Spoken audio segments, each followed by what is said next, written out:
Assalamualaikum warahmatullahi wabarakatuh dan selamat pagi. Saya ucapkan kepada semua pengunjung Facebook Maligat Idaman. Okey, hari ini saya Syida dari Maligat Idaman Terengganu.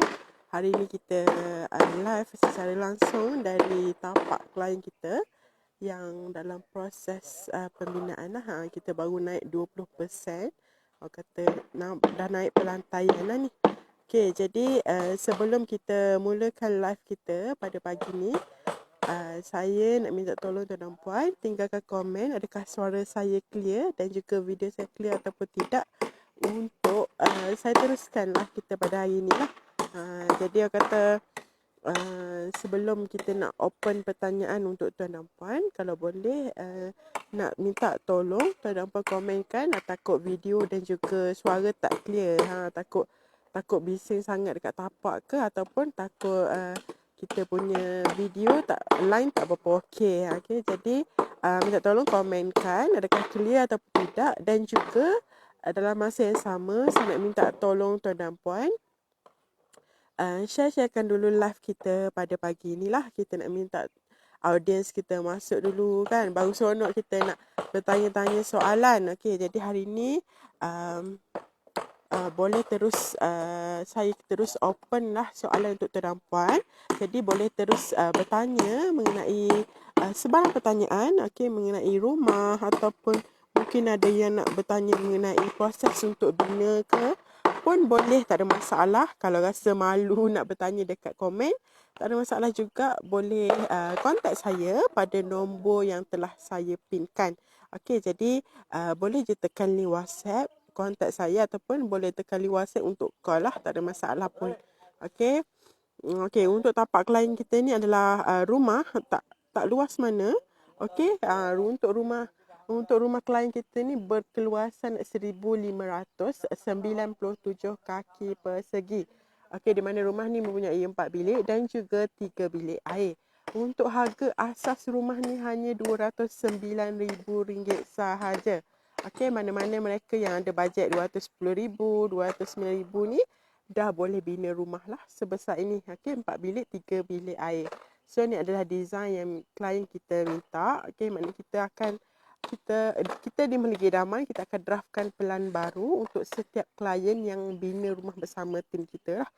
Okey, jadi ini adalah keluasan tanah dia adalah 580 meter persegi. Okey, 580 meter persegi. Okey, untuk keluasan tanah ni dia untuk total keluasan dia agak ni lah sebabnya dia ada simpanan jalan. Tanah ini duduk belakang tanah orang, jadi dia ada perlu buat simpanan, dia perlu ada simpanan jalan bermula daripada tepi jalan lagi. So dekat situ dah rugi sikit lah. Sebab tu biasa orang suka kalau orang nak beli tanah, dia akan prefer untuk beli tanah yang dah berada di tepi jalan betul-betul lah. Okey, jadi macam tanah ni dia perlu ambil sebahagian tanah yang lain, bahagian depan sana untuk laluan masuk ke tapak ni lah. Okey, kalau tu dapat perasan, kat ujung sana kita dah nak mula pasang pagar. Okey, sebab untuk package rumah ni, tuan rumah minta untuk sekali dengan pagar lah. Okey, untuk harga kos asas yang saya sebut tadi, RM209,000 tadi, dia tidak termasuk untuk harga pagar lagi lah. Okey, di mana untuk pagar ni kita kira sebagai aksesori tambahan. Okey, ada kos tambahan untuk pagar tersebut. Okey, di mana untuk kos pagar ni dia bergantung kepada dia punya material apa nak guna lah. Okey, sebab pagar ni ada beberapa jenis. Okey, di mana yang biasa kita tengok kalau yang macam rumah jiran ni, okey, boleh tengok ni rumah jiran, dia menggunakan pagar jenis celling. Okey, ni adalah pagar jenis celling, di mana untuk pagar ni kos paling rendah lah. Okey, ni untuk pagar jenis celling. Dan juga yang upgrade sikit, yang up to date orang kata, ada jenis anti climbing. Okey, so jenis-jenis pagar, jenis-jenis material ni bergantung kepada bajet klien, bergantung kepada cita rasa lah nak guna macam mana.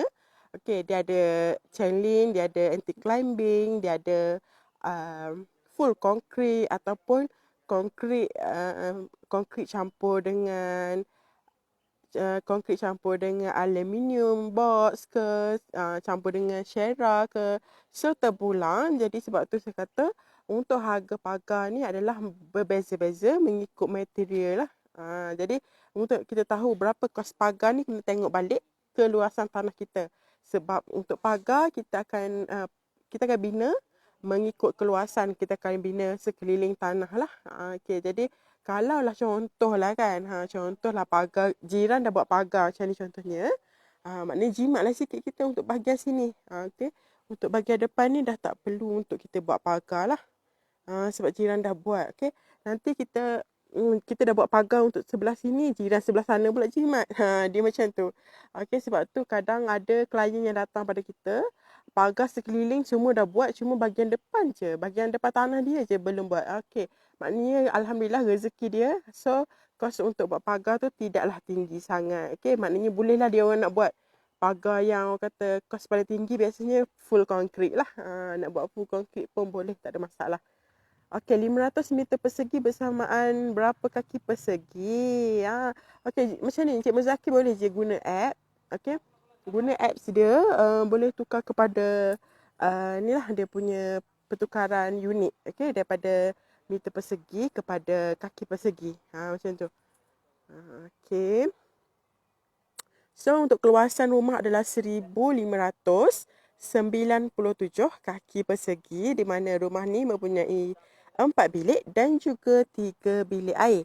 Untuk harga asas bagi rumah ni adalah RM209,000. Okey, untuk makluman tuan dan puan, untuk loan bagi rumah klien kita ni adalah menggunakan loan LPPSA. Okey, LPPSA ni hanya untuk kaki tangan kerajaan sahaja. Okey, jadi untuk rumah ni klien menggunakan loan LPPSA lah. Okey. So, untuk loan LPPSA ni macam mana? Untuk loan LPPSA ni hanya untuk kaki tangan kerajaan. Kemudian, bagi loan LPPSA, bagi loan yang pertama, pinjaman yang pertama, biasanya klien dapat buat 100% lah. Maknanya rumah harga RM350,000. So, nak buat loan RM350,000 pun boleh. InsyaAllah boleh. Okay. Kalau seandainya dah jadi loan yang kedua, contohnya lah, masa umur 40 dah buat rumah sekali. Okay. Kemudian bila umur 50 nak buat sebiji lagi rumah, nak buat sebuah lagi rumah. So, nak buat loan yang kedua menggunakan LPPSA pun boleh, tapi masa tu dah tak jadi 100% lah. Biasanya dia akan jadi 65% macam tu. Okay, so bergantung jugalah. Okay. So, ini adalah rumah berkeluasan 1,597 kaki persegi. Untuk harga asas adalah RM209,000 sahaja. So, tuan-tuan boleh tengok, ni adalah ketinggian yang kita bagi dalam package kita. Sebab kita baru naik 20%, so boleh tengok dia punya pelantaian lah. Okey, pelantaian adalah 20% yang pertama. Okey, ini adalah pelantaian. Okey, untuk ketinggian dia, okey, ketinggian yang kita bagi, okey, first kita akan buat kaki 5 lah dekat bawah ni. Okey, ni kaki 5 dekat bawah. Kemudian kita akan naik untuk ketinggian kaki 5 pun dah hampir setengah kaki lah ni. Okey, untuk ketinggian lantai adalah sekaki setengah. Okey, untuk bahagian beam lah sekaki setengah. Yang ni, yang depan ni sekaki. Okey, 2 anak tangga adalah sekaki. Nanti kita akan buat anak tangga bahagian depan. So, 2 sekaki setengah. Okey, ni sekaki, yang belakang sana setengah kaki. So, ketinggian kita untuk masuk ke dalam rumah adalah sekaki setengah. Okey, bersamaan dengan 2 anak tangga. Anak tangga ketiga tu kita masuk dalam rumah dah lah. Okey, jadi ini adalah ketinggian yang asas kita bagi dalam package kita. Okey, jadi kalau jikalah tuan dan puan tahu untuk area rumah tuan dan puan tu berisiko untuk banjir, untuk naik air, okey, kita akan sarankan untuk tuan dan puan angkat lagi beam, tinggikan lagi lah. Okey, di mana untuk pertambahan ketinggian beam, kita ada kos tambahan dia. Okey, jadi jika tuan dan puan ada sebarang pertanyaan, boleh terus je tanya Okey, boleh terus komen, nanti saya terus jawab lah insyaAllah. Okey. Jadi kalau rasa kawasan rumah kita tu berisiko banjir kan, tengok jiran-jiran, semua jiran semua angkat rumah tinggi je, berkemungkinan lah pernah berlaku banjir contohnya, better terus kita pun buat tinggi jugalah. Okey. Dia ada one, sebab itu ada klien tanya saya, macam mana nak dapatkan rumah kita ni, rumah setingkat tapi nampak tinggi. So dia antara 3 pilihan. Yang pertamanya, kita boleh tambun tanah kita tinggi, kemudian ataupun kita boleh buat beam kita tinggi macam ni lah. Ni adalah sekaki setengah, contohnya kita nak buat 3 kaki, so double daripada ketinggian ni. So kalau ketinggian ni jadi sampai sini lah, memang sangat tinggi lah kalau 3 kaki. Okay. Kemudian ataupun boleh tinggikan untuk beam atas. Okay, untuk beam atas boleh tinggi, jadi body rumah makin tinggi lah. Cumanya kalau kita tinggikan beam atas, biasanya ceiling pun jadi tinggi. Jadi kipas kita pun berada di tempat yang tinggi. Jadi takut-takut, jadi bukan takut lah, kebiasaannya kena menggunakan kipas yang dia punya batang tu panjang sikit. Ataupun takut kipas kita ni tak rasa mana lah jadinya. Jadi sebab tu jarang orang akan buat tinggi sangat. Okay, high volume punya ketinggian lah. Okay, macam tu. Okay, tuan-tuan puan ada sebarang pertanyaan ke? Kalau ada, saya open je pertanyaan. Nanti insyaAllah saya boleh terus jawab lah. Okay, untuk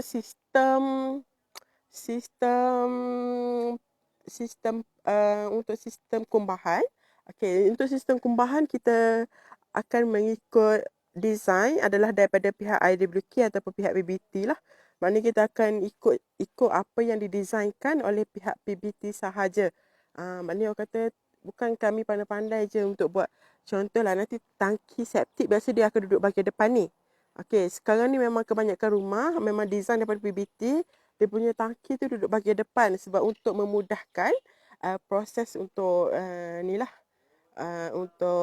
untuk maintenance bagi sistem kumbahan. Okay, jadi tu adalah design daripada PBT. Bukan kami sebagai kontraktor suka-suka saja untuk designkan benda tu kat depan lah. Macam tu. Jadi kalaulah contoh seandainya tuan-tuan tidak bersetuju dengan design yang PBT buat tu, macam contohnya nak adjust lah kata dah, nak adjust benda tu, nak alih ke bahagian-bahagian lain, memang kami tak dapat buat macam tu sebab kita takut tak lulus CF nanti. Okey, kalau macam contoh biasa rumah cash, dia orang ramai yang nak buat macam tu. Biasa kami akan buat satu agreement hitam putih di mana kita tidak bertanggungjawab seandainya bila kita alihkan benda tu dan juga pihak PBT tidak luluskan dia punya CF. So kita kena sign agreement lah. Maknanya semua tu adalah risiko di bawah tanggungan pihak tuan rumah lah. Macam tu. Okey, ni adalah rumah klien kita yang berkeluasan 1957 kaki persegi di mana rumah punyai 4 bilik dan juga 3 bilik air. Okey, sekarang ni tak nampak lagi lah body rumah sebabnya kita baru je 20% di mana kita baru siap untuk pelantaian lah. Okey, untuk package rumah ni, rumah klien kita ni, klien request untuk sekalikan dengan pagar. Jadi insyaAllah kita akan terus naik pagar untuk sekeliling tapak ni lah. Okey. Okey, jadi jika tiada sebarang soalan, saya akan endkan live lah kalau macam tu. Jadi insyaAllah kita boleh berjumpa lagi di lain hari. InsyaAllah esok kita akan berada di Setiu, Terengganu. Okey, mana-mana mungkin ada yang berhajat untuk jumpa tim kita, nanti boleh je tekan link WhatsApp yang telah saya pinkan tu. Nanti just contact saya dekat nombor tersebut untuk kita jumpa lah. Okey, insyaAllah saya akan berada di Setiu, Terengganu esok. Jadi kita akan setkan masa dan juga tempat untuk jumpa. Okey, nak dapatkan penerangan lebih lanjut mengenai proses bina rumah, tak ada masalah pun. Tak jadi, tak apa, dapatkan penerangan dahulu, tak apa, boleh je, tak ada masalah. Okey, mana-mana yang berhajat untuk dapatkan security door pun boleh contact saya. Dan juga untuk beli barangan Morven kita macam frame pintu ataupun kelengkapan tandas pun bolehlah. Just contact saya, nanti saya akan hantar kita punya katalog, okey? Okey, saya rasa itu saja daripada saya pada hari ini. Terima kasih banyak-banyak mana yang join live kita dari awal sampai akhir. Yang like, yang share, terima kasih banyak-banyak. Okey, sekian terima kasih dari saya. Assalamualaikum.